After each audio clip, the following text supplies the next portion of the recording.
Nous sommes ce soir Erev Shabbat Parashat Bo, et je voulais partager avec vous un certain nombre d'idées sur la paracha. Parashat Bo, en réalité, c'est les trois dernières makot qui apparaissent après les 7 premières qu'on a vues dans Parashat Vayera. D'ailleurs, il y a un remez, une allusion dans Vayera. Vayera, ça commence par les lettres Vav, Aleph, et Vav, Aleph, ça fait 7 en Gematria. Vav, c'est 6, Aleph, c'est 1. Donc ça fait 7, comme les 7 premières makot. Parashat Bo, Bo ça s'écrit Bet Aleph, Bet ça fait 2, Aleph ça fait 1, 2, 1 ça fait 3, donc on a les 3 dernières makot. Dans la Kabbalah, on sépare ces makot en 7 premières qui sont les 7 sphirotes inférieures, et les 3 premières, les 3 dernières qui sont en fait les 3 premières sphirotes, et qui correspondent aux 3 sphirotes supérieures. Effectivement, les degrés qui se dévoilent pendant Parashat Bo sont les degrés des sphirotes supérieures. C'est quoi les 3 makot? Les sauterelles, l'obscurité, les ténèbres, et enfin la makat bechot, la mort des premiers-nés.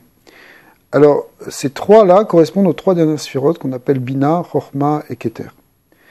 Les 7 premières, c'était les sphirotes inférieures, on va du bas vers le haut, mais on remonte de sphère en sphère jusqu'à ce qu'on arrive à Bina, Chochma et Keter, du moins c'est une certaine explication. Alors, c'est quoi, quel rapport il y a entre les sauterelles et la Bina? Alors, la Bina, hein, c'est ce qui distingue. C'est une intelligence qui permet de distinguer, de séparer, de classifier, d'analyser. Et cette distinction, elle se fait avec la Bina. Alors, quand les sauterelles, elles coupent les herbes à ras, tout le végétal disparaît. En réalité, c'est une espèce de dissection, justement, par l'intellect, qui vient et qui casse peut-être, ça a l'air un peu de couper les cheveux en 4, mais en réalité, c'est quelque chose qui vient couper à ras toutes les mauvaises pensées, tout ce qui est généré par le mental, au niveau des émotions. On a expliqué plusieurs fois que l'idée de la sortie d'Égypte, c'est une sortie d'Égypte qui n'est pas simplement un principe historique, mais ça peut se lire à plusieurs niveaux, et en particulier, comme dit le Harizal, ça peut se lire au niveau de ce qu'on appelle la sortie de l'exil intérieur, donc la Géoula du Nefesh, et effectivement, pour sortir de cet exil intérieur dans lequel on est, à un moment, il faut faire preuve, il faut développer la Bina qui va permettre d'analyser, de comprendre où est le faux, où est le mensonge. Dans tous les systèmes de dépendance dans lesquels on est, en fait, qui sont les processus, etc., on se ment à nous-mêmes. On n'est pas complètement honnête. On accepte des choses, on dit, bon, ok, on va s'arranger avec ça, etc. Mais en réalité, il y a un moment où l'analyse vraie de ce qu'on est, de notre personnalité, du fonctionnement, c'est nécessaire pour arriver à cette liberté. On ne peut pas accéder à la liberté si on n'est pas là dans une démarche de ce qu'on appelle en hébreu de émet, de vérité. Alors cette vérité, elle demande effectivement d'être capable d'analyser jusqu'au bout le fonctionnement et de notre mécanisme intérieur, et si on veut l'étendre à un niveau plus général et plus global, de vérité qu'il y a dans le monde. On voit très bien dans le monde le nombre de messages faux qui sont véhiculés en permanence. C'est-à-dire le monde, c'est une espèce de grand brouhaha de médias, de gens qui parlent, de gens qui disent des idées, et qui te dit qu'elles sont vraies. Au contraire, en général, à 99% de chances, tu vas trouver des idées qui sont complètement fausses. Et il faut être capable de les démonter, d'arriver à défaire le sheker, le mensonge. Ça, c'est ce que font les sauterelles. La sauterelle, ici, les sauterelles, c'est ce qui dissèque, c'est ce qui coupe, c'est ce qui défait le mensonge. En réalité, littéralement, elle coupait les herbes, enfin tous les végétaux. Et le végétal, c'est intéressant parce que Alpi Kabbalah, il est lié avec le Ruach, le Olam HaYetzira, le monde des émotions. Ce monde des émotions, c'est lui qui influe le mental. C'est-à-dire que nos pensées, elles ne sont pas toujours vraies. Pourquoi ? Parce qu'elles sont influencées par notre mental. Alors, est-ce que tu es honnête intellectuellement ? Non, tu n'es pas honnête intellectuellement. Pourquoi ? parce que ta pensée est dominée par tes émotions. C'est ça ce que représente le végétal. Le végétal est en correspondance avec le monde émotionnel. Hein. Le minéral est en correspondance avec le monde physique. Le règne végétal en correspondance avec le monde des émotions. Le monde animal est en correspondance déjà avec le monde déjà plus mental, d'accord ? Alors, plus intellectuel en quelque sorte, mais ce qui est un peu un paradoxe, puisque l'animal, apparemment, il n'est pas doté d'intellect, mais dans la correspondance au niveau de notre être, le règne animal est lié avec cette idée justement des pensées. Alors que le monde de l'homme, après, c'est plus que les pensées, c'est le monde de l'âme, c'est le monde de l'esprit pur. Alors, pour revenir à notre sujet, les sauterelles, elles représentent ce qui va disséquer, ce qui va enlever le mensonge. Dans le processus du Géoula, d'ailleurs, il faut faire table rase du sheker, du mensonge. C'est une des choses qu'on doit faire.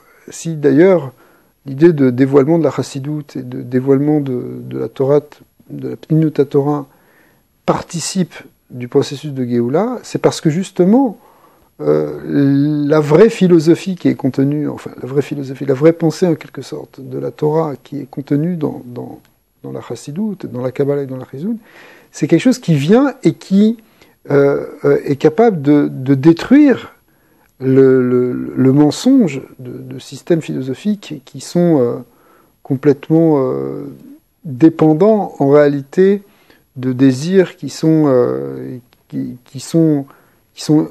inhérents à ces pensées. Hein. La Gemara dit clairement que les Bnei Israël ont fait Avodah Zara uniquement et seulement parce que ils voulaient se permettre Arayot Befaresia, c'est-à-dire pour permettre la débauche, on va construire un système philosophique. D'accord ?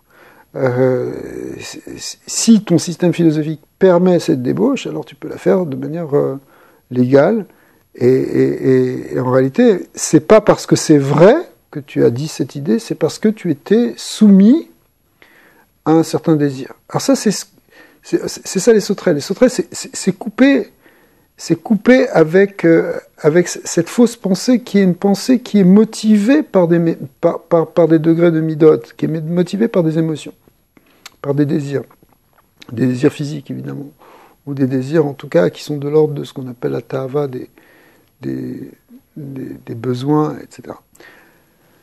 La deuxième maka de cette paracha, c'est la maka de Chosher. Alors Chosher, c'est un peu différent. C'est lié avec la sphira de Chochma. Chochma, ça vient après la Bina. La Chochma, c'est pas la même forme. C'est une forme intellectuelle aussi, mais c'est pas la même chose. La Chochma, ça vient, le Zohar nous dit plusieurs reprises que Chochma, c'est au Koach Ma. Ma, ça veut dire c'est l'être, c'est l'essence, c'est l'essence qui est en puissance dans la Chochma. C'est-à-dire c'est retrouver avec la Chochma, qui est une forme d'intelligence, c'est retrouver en réalité l'essence de ce qu'on est, pas de ce qu'on pense ou de ce qu'on comprend. C'est pas réellement au niveau de la compréhension, c'est au niveau, enfin, de la compréhension, on dirait intellectuelle, c'est une compréhension, une perception beaucoup plus directe, qui vient par l'annulation de non seulement de notre ego, mais l'annulation même de notre être. C'est-à-dire que on comprend que toute notre nature, notre être est complètement annulé devant l'être divin. Ça, c'est la Chochma. On dit que Moshe Rabbeinu, il avait ce corps de Chochma, et c'est pour ça qu'il a élevé Narnouma, qu'est-ce qu'on est. Et cette notion de Chochma, il vient par la notion de Bitul.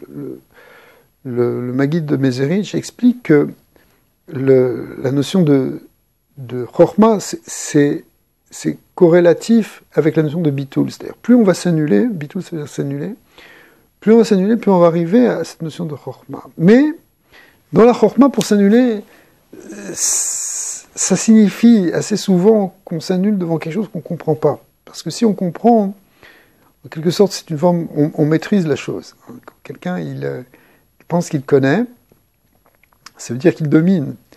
Et c'est un problème, parce que qu'est-ce qu'on peut connaître, qu'est-ce qu'on peut réellement comprendre justement sur non seulement sur le monde, mais sur un monde qui vient d'une source qui est infinie.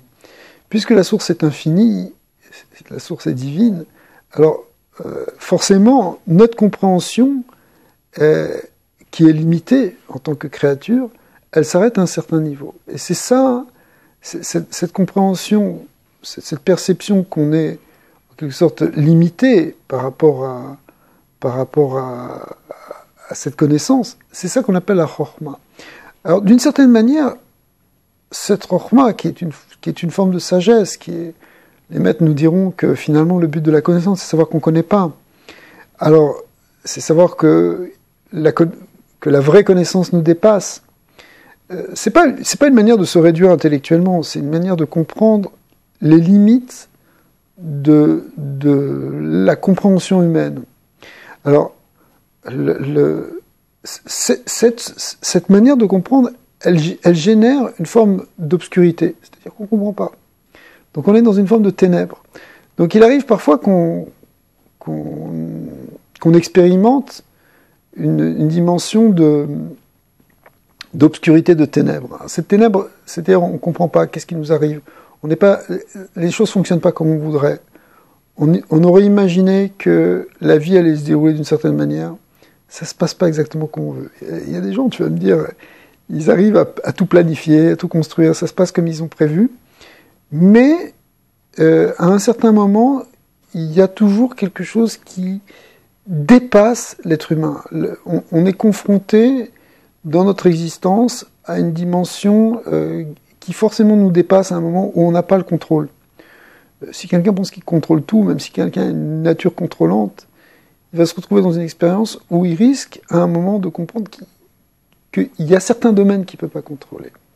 Alors, cette dimension de recherche, d'obscurité, elle peut être perturbante, elle peut être frustrante, elle peut être même source de désespoir. C'est-à-dire qu'on peut arriver à un point où on se dit, mais finalement, j'aurais jamais voulu que ça se passe comme ça, je comprends rien, pourquoi ça m'arrive, qu'est-ce qui se passe, c'est quoi, où est Dieu dans mon existence pour m'aider, je vois pas ce qui se passe, je comprends pas. Ça, c'est une forme de ténèbres. Alors, ces ténèbres-là, elles peuvent être positives si on comprend qu'il s'agit simplement, au contraire, de faire une extinction. Et dans le mot extinction, c'est l'extinction de la lumière, une extinction de notre intellect pour se dire, ok, je comprends pas, c'est pas grave, mais je continue d'avancer. C'est pas ça qui va m'arrêter. Au contraire, c'est le moment de servir Dieu et d'avancer dans notre existence avec une émouna, une fois où on ne comprend pas, mais on a confiance. La émouna en hébreu, ça veut dire la confiance, donc on continue d'avancer avec cette confiance, même si on ne comprend pas. Et si, ça c'est en quelque sorte passer l'épreuve de la chorma, l'épreuve de la émouna. Mais si on ne le passe pas comme ça, on risque de tomber dans un désespoir. Le Rashi ramène que pendant la Maca de Rocher, d'après certains avis, 4/5 du peuple ont péri. Il y a beaucoup de gens qui ont... Pourquoi ? Parce que l'Oratsu, il voulait pas sortir d'Égypte. Il voulait pas sortir d'Égypte. Mais pourquoi tu veux pas sortir d'Égypte ? T'es en Égypte, t'as envie d'y rester ? Ça veut dire quoi, ne pas vouloir sortir ? C'est ne pas le désirer. Si tu cherches pas à avancer, si tu cherches pas à sortir de tes limites intérieures, si tu cherches pas à te libérer, à atteindre la liberté, finalement tu peux rester dans ce système fermé qui est ton Égypte intérieure, dans ce Metzar, ses limites. Mitzrayim, ça veut dire Metzar, ça veut dire la limite. Et tu restes, et tu restes coincé dedans. Alors tu peux rester coincé dedans, mais tu peux appeler ça aussi, cette fermeture, tu peux l'appeler la fermeture du désespoir. C'est-à-dire que si tu n'as pas l'espoir que tu peux avancer, que tu peux sortir, alors tu restes dedans. Il y a un machal, une image qui a été donnée, qui est très forte. Une fois, il y avait quelqu'un qui était prisonnier depuis des années, il était dans sa geôle, dans sa sombre prison, et puis à un moment, il y a eu un moment de clémence. Le roi a dit qu'il était prêt à donner, à répondre positivement et à accéder aux demandes des prisonniers, en particulier de ce prisonnier. Donc il avait une possibilité de faire une requête au roi pour lui demander, ce qu'il voulait. Alors lui, il était dans une cellule qui était noire, un peu crasseuse, humide, et ce qu'il a demandé, il a demandé d'avoir une couverture et d'avoir un espèce de coussin pour pouvoir pour que ce soit plus confortable. Alors, s'il a demandé ça, on va lui donner ça. Mais à un moment, le roi a dit, stupide, si tu m'avais demandé de te libérer, je t'aurais libéré. D'accord. Alors, ça, c'est ce qui se passe dans le Rocher. Dans le Rocher, les Bnei Israël sont arrivés dans un point où ils sont juste avant la sortie d'Égypte, mais il y a une épreuve où tout devient noir, tout devient obscur. Il se trouve que ceux qui veulent voir, ils voient. Non seulement ils voient, mais ils sont même dotés de clairvoyance, puisque les maîtres nous disent qu'ils voyaient derrière les murs. Ils voyaient les trésors, les richesses des Égyptiens qui étaient cachées derrière les murs, mais c'est une image pour nous dire que, en fait, soit tu vois rien et t'es désespéré, t'es dans les ténèbres totales, soit tu vois au contraire derrière le mur, c'est-à-dire tu vois derrière l'écran de la réalité. Tu vois ce qui se passe derrière les apparences. Mais pour voir derrière ces apparences, il faut d'abord que tu comprennes que tu acceptes que tu comprends pas la réalité extérieure, que cette réalité extérieure, elle te parle pas, elle s'explique pas logiquement. On n'est plus dans la bina où tu peux distinguer et affiner et comprendre, essayer de donner un sens au réel. Ici, le sens du réel, il t'échappe. Mais parce qu'il t'échappe, et si tu acceptes qu'il t'échappe, au contraire, tu vas avoir une vision beaucoup plus profonde, une vision claire qui va te permettre de voir derrière le mur. C'est-à-dire que la Chorma, elle est liée dans la Kabbalah à la notion de vision. Autant la Bina, c'est la notion d'intelligence qui est l'idée de comprendre et d'analyser, autant la Chorma, c'est le Tachazé, c'est la vision, c'est une vision directe qui ne peut venir que si tu annules complètement justement ton intellect discursif. Si tu es en train d'analyser, tu peux pas accéder à la Chorma.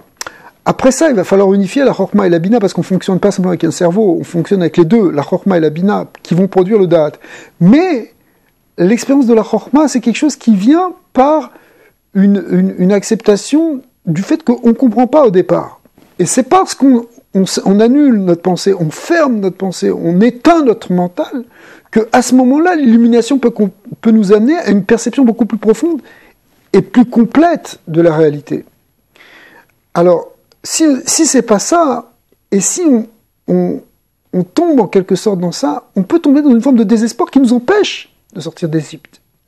Ceux qui sont morts dans le Rocher, c'est l'idée de la mort spirituelle qui vient à Chas v'Shalom parce que on ne croit plus, parce qu'on pense plus, on n'a plus d'espoir réel de pouvoir sortir. Alors, ça c'est le fondement en quelque sorte de cette idée de Rocher qu'il faut arriver, qui était l'épreuve, mais qui était en fait une épreuve essentiellement pour les Égyptiens. Les Égyptiens étaient complètement, d'abord dans 3 jours d'obscurité, ensuite 3 jours où ils étaient complètement paralysés, il n'y a même plus de possibilité de bouger, on est complètement figé. Ou bien, pour celui qui est capable de s'annuler, alors il y a une possibilité, au contraire, de voir beaucoup plus clair, beaucoup plus profond. Enfin, on arrive à la 3e Maka, qui est la Maka de Bechorot, qui est l'idée que les premiers-nés de l'Égypte ont été tués. Alors, c'est quoi les premiers-nés ? Les premiers-nés, c'est ceux qui ont le pouvoir, c'est ceux qui ont la force, c'est ceux qui contiennent, qui possèdent la puissance de la direction. Le Bechor dans une famille, c'est le premier-né, c'est celui qui domine en quelque sorte ses frères, ou qui est, en tout cas là, normalement, dans la Torah, on ne le voit pas comme celui qui domine, mais comme celui qui se sent responsable de ses frères. On voit que Yehuda a été qualifié comme le Bechor, bien qu'il n'était pas Bechor au départ, parce qu'il s'est senti responsable de ses frères, parce qu'il a été capable d'être garant pour son frère Binyamin. C'est ça qui fait qu'il a acquis cette Bechora. D'accord ? Au départ, c'était Réhouven. Réhouven aussi, il est appelé un Bechor, mais malgré tout, c'est Yehuda qui se qualifie pour la Bechora. Yosef aussi est un Bechor, puisque c'est le premier fils de Rachel.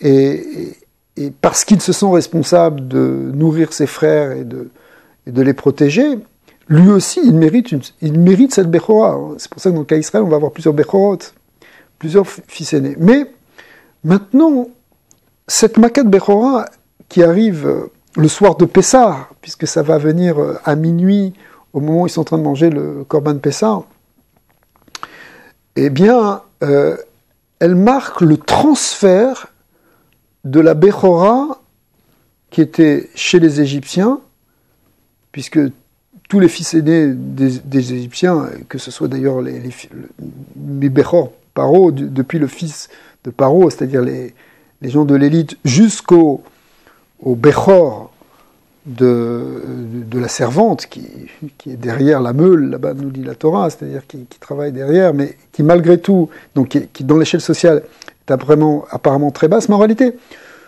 toutes ces forces dirigeantes, toutes ces forces qui ont une dimension de Bechora, qui ont une dimension d'être aîné, d'être au-dessus, d'être au niveau de la tête, eh bien tout ça va être transféré à Israël. Alors pourquoi va être transféré à Israël ? Les Égyptiens se prenaient pour le Bechor. En réalité, le Bechor, l'aîné, c'est celui qui a le pouvoir, qui est le pouvoir dominant. L'Égypte, à l'époque, on connaît la civilisation égyptienne, c'était la grande civilisation dans l'Antiquité, c'est elle qui possédait la puissance dans le monde. Alors, maintenant, cette Bechora, elle doit être transférée. Elle doit être transférée à Israël, on va voir pourquoi. En tout cas, le Korban Pessah, il était fait avec un agneau. Essentiellement, c'est l'agneau. Et l'agneau, que les Bnei Israël ont pris d'ailleurs 4 jours avant, puisqu'ils l'ont pris le 10 Nissan, ils ont pris des agneaux et les ont attachés à leur lit en signe pour montrer leur affranchissement déjà, puisque l'agneau était un symbole de l'Égypte. Les maîtres nous disent que c'était un dieu en Égypte, mais au sens où effectivement ça avait une valeur, c'était quelque chose qui était respecté comme le symbole, en quelque sorte, un symbole de l'Égypte. Pourquoi c'est un symbole de l'Égypte ? En réalité, c'est pas réellement un symbole de l'Égypte, c'est un symbole justement de la Bechora. Dans les signes du zodiaque, le premier signe, il commence par le bélier. Le bélier, d'ailleurs, dans les mois hébraïques, ça correspond au mois de Nissan, qui est le premier mois de l'année. L'année, elle commence en Tishri, mais les mois de l'année commencent en Nissan. Chodesh Hazeh Lachem Rosh Chodashim, c'est quoi ? On va prendre dans cette paracha. C'est le mois de Nissan. Le mois de Nissan, c'est le premier. Et le signe de Nissan, c'est le bélier. Mais le Sefer Yetzirah explique, et c'est expliqué dans les systèmes astrologiques ailleurs aussi, que le bélier est lié dans l'être humain à la tête. C'est-à-dire que les 12 signes du zodiaque sont liés avec 12 parties du corps. Et le bélier, qui est le premier signe, correspond en quelque sorte à la première partie du corps, qui est la tête, qui est le roche. Le roche, c'est la tête, c'est ce qui domine. C'est lui le maître, c'est lui qui doit maîtriser le corps. Le corps dépend du cerveau. Donc le cerveau est symbolisé par le bélier. Mais le vrai cerveau, le vrai Bechor, le vrai qui doit diriger, en réalité c'est Israël. Pas parce que les Israël ils ont envie d'être les meilleurs, c'est pas du tout ça. C'est parce que c'est ça l'élection qui se manifeste à ce moment-là. Israël va être choisi pour être celui qui a la tête. Les Tikkunézoirs diront qu'Israël, ce sont les lettres de l'I-Roche. C'est une tête pour moi, la tête, en quelque sorte la tête de l'humanité, la tête telle que Dieu l'a conçue. C'est effectivement Israël. C'est-à-dire que Israël, il est le roche de l'humanité, de même que le cerveau doit contrôler les membres. Il doit contrôler les membres. Pourquoi ? Pas pour leur faire n'importe quoi, mais justement pour pas qu'ils fassent n'importe quoi. C'est-à-dire que les valeurs morales, les valeurs spirituelles, les valeurs éthiques que Israël amène, elles sont amenées pour l'humanité. Elles sont amenées pour que l'humanité puisse, comme les membres du corps, fonctionner de manière adéquate et qui permettent à toute l'humanité, c'est-à-dire à tout le corps entier, d'avancer dans le bon sens. Le Yetzer Hara, ça vient de quoi? Ça vient du fait que la tête ne domine pas le corps. S'il y a un désir du corps de faire telle ou telle chose, et que le cerveau n'est pas là pour le contrôler, alors c'est le Yetzer Hara qui domine. Donc, effectivement, l'idée d'Israël qui reçoit la Torah, parce que la sortie d'Égypte, elle va avec la réception de la Torah, c'est pour amener cette idée de tête dans l'humanité. Mais les Égyptiens se prenaient pour la tête. Ils étaient à la tête du monde. Aujourd'hui, c'est pas les Égyptiens, c'est les Américains, c'est les Russes. Ce sont des gens qui sont les dirigeants. Mais au fond, la libération, c'est pas simplement pour libérer Israël, mais en réalité, c'est même pour libérer toute l'humanité, puisque l'idée de ce qu'on attend avec le Mashiach, c'est pas simplement la Géoula pour Israël, mais c'est la Géoula pour tout Adam. Ça vient par le fait que la Bechora revient à Israël. Cet enjeu de la Bechora, il est pas nouveau, il date de Caïn et Hevel, il date de Yaakov et Esav. Quand on te dit que Yaakov, il a racheté la Bechora à Esav, son frère jumeau, qui était né avant, mais en réalité, le vrai Bechor, c'était Yaakov. En tout cas, Esav s'est disqualifié, ça on l'a vu dans plusieurs cours avant, c'est que Esav n'a pas voulu de la Bechora, il a dit à quoi me sert cette Bechora, Vaïvez est ta Bechora, il a méprisé la Bechora, et il a dit l'Erlamout, j'ai pas besoin de cette Bechora, de toute façon ça va pas m'aider. Donc au fond, il n'a pas voulu de cette responsabilité. Mais si tu veux pas de cette responsabilité, n'essaie pas non plus d'avoir le pouvoir, parce qu'il n'y a pas de pouvoir en tant que tel. La Torah rejette l'idée de chercher le pouvoir pour le pouvoir, évidemment. Il n'y a pas de pouvoir, il n'y a que des responsabilités. Il n'y a pas de droit d'aînesse. Il y a une responsabilité d'aînesse. D'accord? On est le fils aîné pour se sentir responsable pour les autres. C'est le garant des autres, c'est le garant de ses frères qui est qualifié pour être le fils aîné. Alors, ça, c'est Israël qui doit prendre ça, qui a pris ça. En réalité, il a pris ce joug-là. Bon, d'après la Chassidoute, on explique que ça, c'était déjà pensé dans la pensée divine à l'origine, c'est-à-dire que Dieu, il a pensé le monde en fonction des Neshamot Israël, en fonction justement de ce sens qui allait être donné à l'humanité. Pourquoi créer l'homme si c'est pas pour lui donner un certain sens? Et ce sens, il est contenu dans la tête, il est pas contenu dans le corps. Le corps doit manifester. Le corps, il est fondamental aussi, il est très important, évidemment.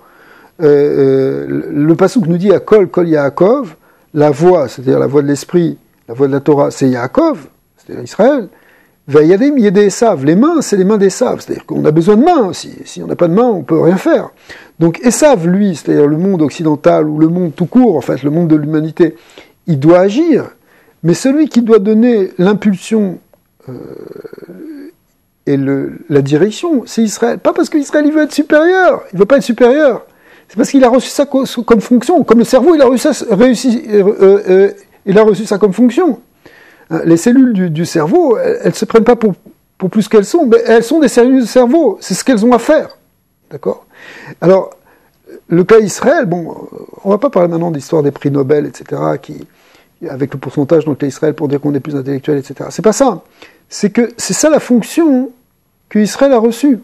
Et lorsque Israël retrouve cette fonction, c'est la Géoula. Et d'ailleurs, c'est pas ce qu'on a vu au moment de la sortie d'Égypte, c'est ce qu'on attend dans la Géoula Harona. Pendant des centaines d'années, les chrétiens ont affirmé que le vrai Israël c'était eux, et que c'était eux, en fait, c'était eux le fils aîné, d'accord, que l'Église était devenue le fils aîné. Mais nous, on sait que c'est pas ça le vrai Israël, que le vrai Israël, au contraire, c'est nous. Et ce dont on a besoin, c'est que effectivement les nations nous reconnaissent comme le Bechor. C'est-à-dire que lorsque les nations vont dire oui, c'est vous le Bechor, allez-y, c'est vous le fils aîné, eh bien c'est le plus grand signe de la Géoula. La Géoula devient effective lorsque les nations nous reconnaissent comme étant la tête et comme étant capable de se soumettre à la tête. Encore une fois, c'est pas une question de pouvoir. C'est une question quand je dis de soumettre, ça veut dire d'être capable d'être inspiré par le message spirituel que Israël va transmettre, qui est le message de la Torah, qui ce message qui vient de cette révélation divine qu'on a reçue au Har Sinaï. Ce Har Sinaï qui n'a pu arriver, cette révélation d'Égypte, cette révélation de la Torah qui n'a pu arriver, qu'à la suite de la sortie d'Égypte, dans lequel justement la Bechora, c'est-à-dire la tête, est revenue à Israël. Donc, on doit recevoir à nouveau cette impulsion en quelque sorte des nations qui vont nous dire, oui, vous êtes le fils aîné, on regrette d'avoir voulu reprendre votre place. C'est vous le vrai Bechor, comme Paro qui nous a renvoyé, qui nous a dit, allez-y, allez servir votre Dieu, c'est vous. C'est à vous de faire le travail. D'accord? Alors, c'est à nous de faire le travail. Si effectivement les nations aussi nous le laissent, pour qu'elles nous le laissent, il faut qu'on y croie. Et pour qu'on y croie, il faut qu'elles nous le laissent en même temps. C'est-à-dire que c'est les deux à la fois. C'est à la fois les nations qui vont nous reconnaître, et c'est ça qui nous donne confiance pour qu'on se reconnaisse nous-mêmes. Parce que tant qu'on est en galoute, tant qu'on est en exil, eh ben, le clan Israël, il a du mal avec ça. Il a du mal à s'affirmer. On ne peut pas s'affirmer, si vous voulez, comme le fils aîné, si les autres ne nous le reconnaissent pas. C'est ce qu'on a vu avec l'histoire de Yosef. Quand Yosef est venu, il a dit, oui, bah, tout le monde va se prosterner à moi, comme les étoiles se prosternent devant mon étoile. C'est-à-dire tous les frères vont se prosterner. Bon, les frères, ils n'étaient pas prêts à ça. Ils ont dit, dis-moi pour qui il se prend celui-là, on va l'éliminer. C'est ce qui se passe, en fait, avec les nations quand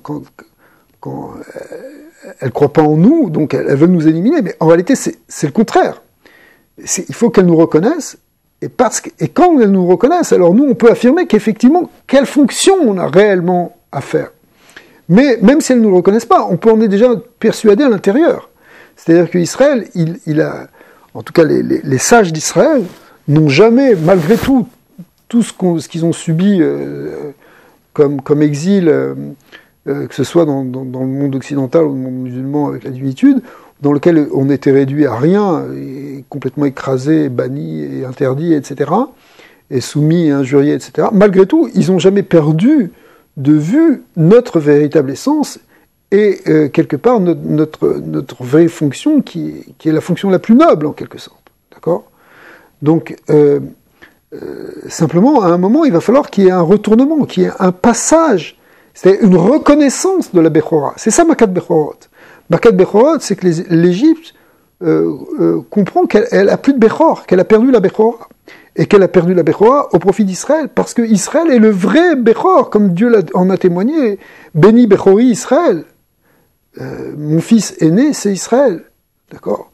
Alors, une fois qu'on a ça, c'est là que le Gilui Shrina se fait. C'est-à-dire que c'est là qu'est la véritable libération.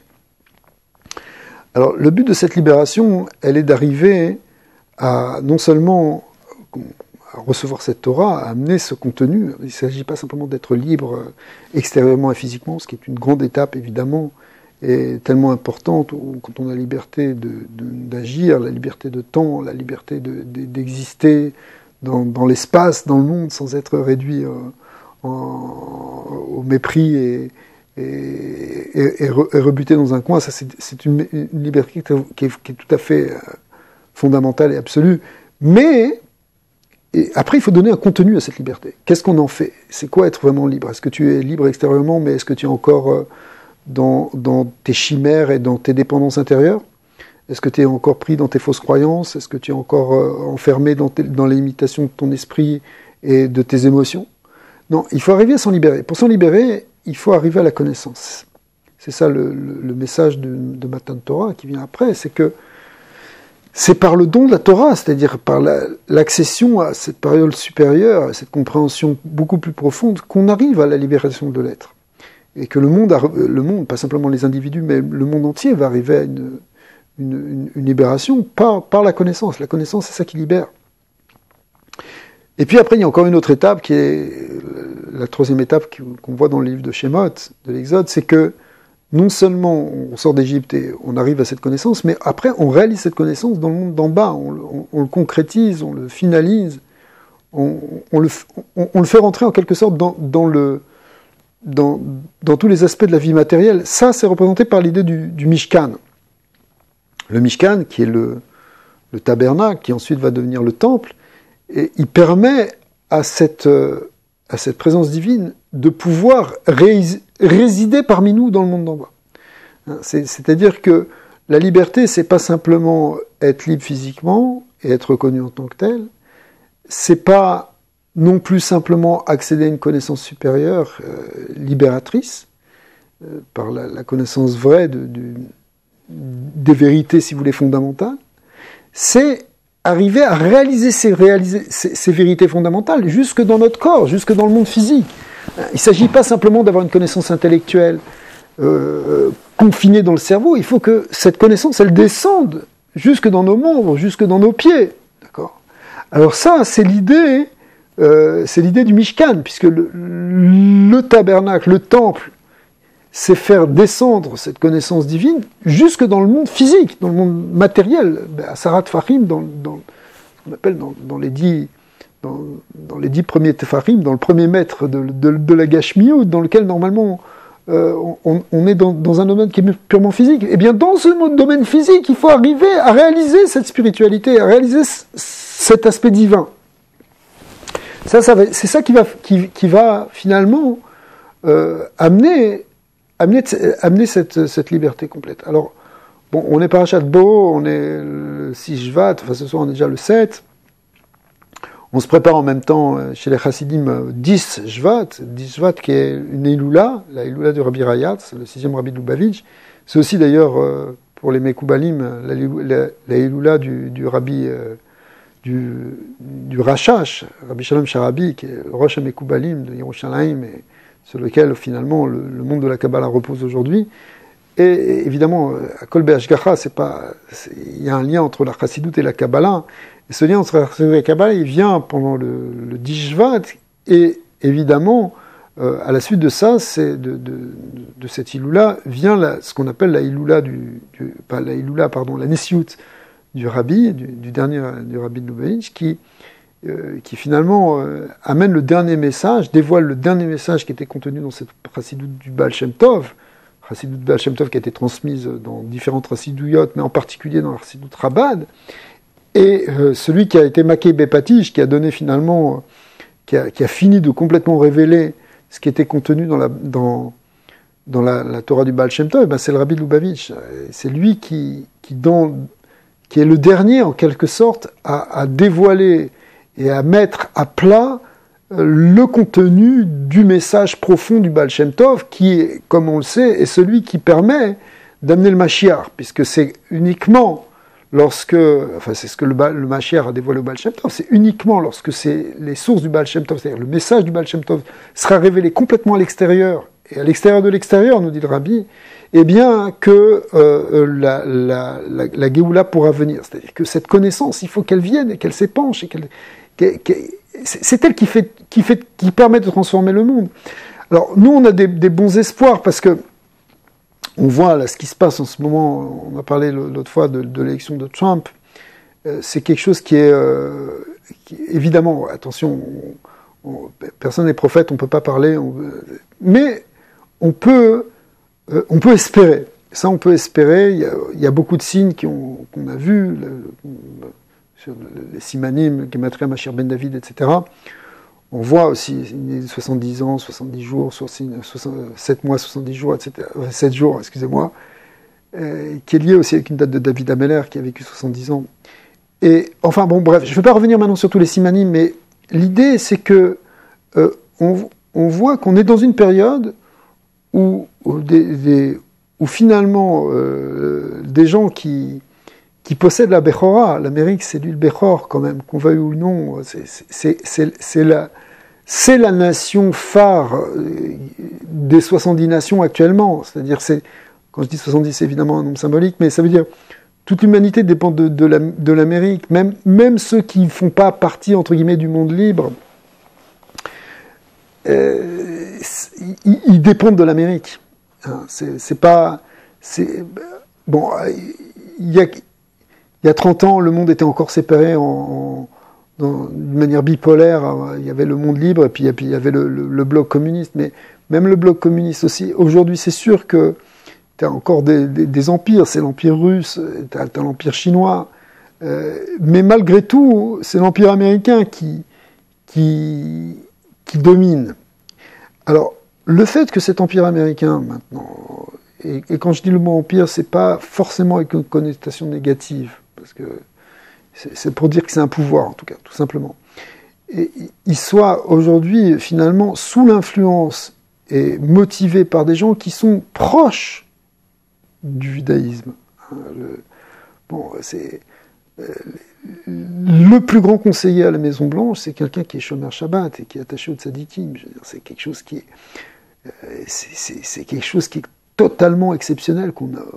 On n'a jamais vu ça depuis. Je sais pas. Il faut remonter à l'époque de Mordechai et de Daniel pour voir des gens qui sont des conseillers, qui sont des conseillers du roi dominant de l'époque et qui sont des gens attachés à la Torah. Or, c'est ce qu'on voit aujourd'hui. Alors ça, c'est complètement... c'est un grand ridouche, parce qu'on n'a pas vu ça depuis 2000 ans. D'accord. Bien sûr, il y a eu des moments où dans les cours des rois, il y avait aussi des sages qui influaient, mais à ce point, en tout cas dans le potentiel de ce qu'on peut voir aujourd'hui, on n'a peut-être jamais vu ça. Alors Bezrat Hashem, ça c'est quelque chose qui est très positif, sur lequel nous on croit beaucoup. On pense qu'il peut se passer des grandes choses maintenant. On peut voir des grands miracles. L'espérance messianique, c'est quelque chose qui a motivé le peuple juif depuis toujours. En tout cas depuis 2000 ans où on est en galoute. S'il n'y avait pas eu cet espoir messianique, on ne serait pas là, non seulement à parler ce soir, mais on ne serait pas là en tant que juif, en tant que peuple d'Israël. C'est parce qu'on croit dans le Mashiach, et comme dit le Rambam, croire dans le Mashiach, ça veut dire croire que le Mashiach peut venir maintenant. Et le Rambam y croyait, et tous les maîtres y croyaient, et Rabbi Akiva y croyait, et ça fait partie, si vous voulez, même de la halacha, de croire dans le Mashiach. Le Rambam nous met ça dans l'Ilchot Melachim, ça fait partie du code de loi. Si on ne croit pas que le Mashiach peut venir maintenant, ça veut dire qu'on ne croit pas au Messie. C'est simplement une idée, une belle parole, etc. Mais non, l'idée c'est de vouloir l'actualiser maintenant. Alors, on a des possibilités pour que ça s'actualise réellement maintenant. Le Rabbi qui nous a donné ce message, il nous l'a déjà donné depuis quelques dizaines d'années, il nous a expliqué que on a changé, le monde a changé, on est rentré dans le processus de Géoula, on est la première génération de Géoula, nous avait dit le Rabbi précédent. On est rentré dans quelque chose qui est complètement différent. Le Rocher, on l'a vécu suffisamment avec la Shoah. Maintenant, on est arrivé à la dernière étape, celle où justement il doit y avoir ce transfert de la Bechora. Il doit y avoir Makat Bechorot, c'est-à-dire que la Bechora, le droit d'aînesse, doit revenir à Israël pour le salut et pour le bien-être de toute l'humanité. C'est ça le Mashiach.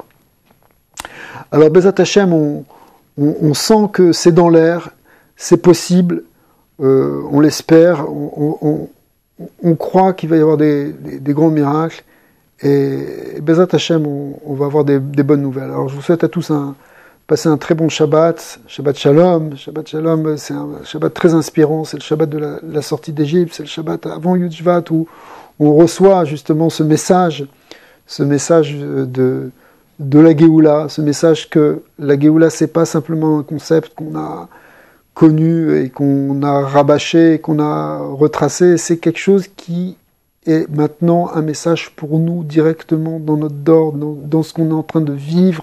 On est en train de vivre une période messianique. Tout ce qui se passe en Eretz Israël depuis déjà une centaine d'années, c'est quelque chose qui est un dévoilement progressif de toute cette période messianique. C'est pas simplement une parenthèse dans l'histoire, comme les antisémites voudraient nous le faire croire. On n'y croit pas, ça, tout ça, c'est encore des forces pour nous faire désespérer, nous dire que Israël va détruire l'histoire. Pas du tout, c'est exactement le contraire, et c'est exactement le contraire qu'on est en train de voir actuellement, tous nos voisins qui nous détestent. Eh bien, on va les laisser se débrouiller en Syrie, etc. Mais au contraire, le Klal Israël est revenu sur sa terre, il est dans le processus de la Géoula, c'est un processus qui est en train de s'accélérer, et Bezrat Hashem, on va voir des grands miracles, et on va pas attendre Shabbat pour se retrouver tous à Yerushalayim, avec Mashiach, et faire Shabbat au Beth Amikdash, et dans une grande simcha, Bezrat Hashem.